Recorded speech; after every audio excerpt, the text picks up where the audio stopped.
The other day I showcased regular Nightmare with all the its moves and max. Today I'm going to be showcasing Corrupted Nightmare and as well an Angel Sanctuary Hardcore, so y'all can see how it performs against the hardest content in the game, outside of obviously the limited time Castle of Horrors. So first, here's everything I have on. Obviously I have Furious Zeus armor on, which gives me a magic boost, and I have 2 celestial rings that also give me a plus 30% boost on top of that. And this is all the moves corrupted. So first you have Shadow Grip, which kind of has this big AoE. You shoot it and it does 113,000 damage. Was that to the single target? It also has pretty good range. Let me showcase that as well. And yeah, it looks like about 113,000 damage, and it hit 5 of them for like 500,000. Next we have Lucid Step, which takes 81,000. I believe it was 5 times. Yeah, 81,000 5 times. And also Lucid Step was fixed so that when you pop this, the enemy should aggro to this guy in the middle right here. I think that was a bug that it wasn't originally. Now it does do that. Then we have Terror Pulse. You can place this anywhere and it does 74,000, I think, for also 5 ticks or 6 ticks, one of those two.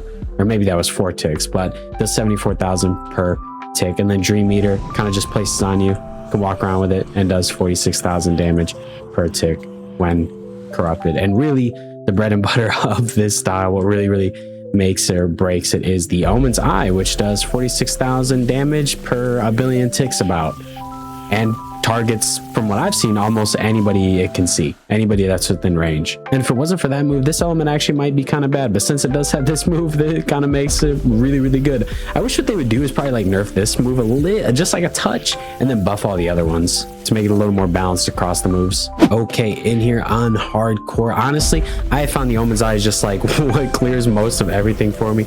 I just kind of run around and just use the Omen's Eye. It was the same with the regular one as well, but just with this one, really the only thing that changes between this when it's corrupted versus not corrupted is literally just your boss damage, because the Omen Eye kind of decimates the enemies regardless of if it's corrupted or not, just because of how many times it ticks.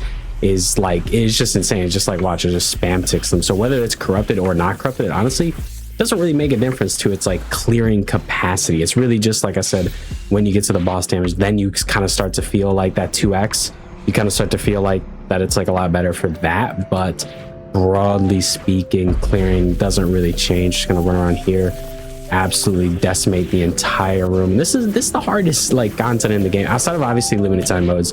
This is the hardest mode in the game. This shit is so annoying when they shield like this, because I gotta sit here and like play with that. And this element would be even better if I did have a second corrupted, because a lot of what makes like elements or whatever in this game like really good is how well they synergize with swords, because swords have been very good in this game for a very long time, because of, not very long time, but since Angel Sanctuary came out, which has been at this point like most of this game's lifespan.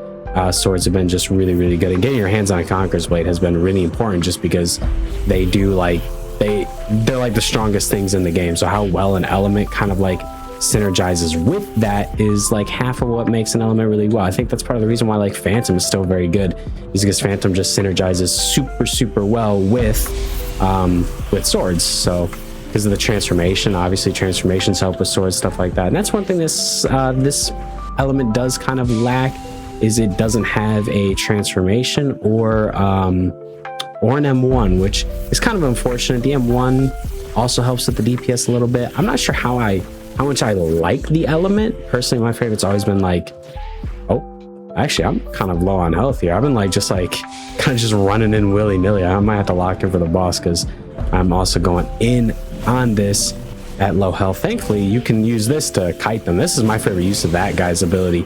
Is just, I mean, look at that boss damage. I destroyed him so fast. I feel like if I time my abilities better, I might be able to kill him before he gets a chance. Let me drop a Lucid Step on him before he even gets a chance to use or go into a second phase, if I timed it better. This is my favorite part about Lucid Step, is when it like kites like, ooh. Oh wait, that was actually so clutch, because now he's gonna go to that, and oh wait, no, I didn't even dodge out of it. That was just a bug. I thought I dodged out of it. I was actually so hyped. I dodged out of it that time though, surely. I did, okay.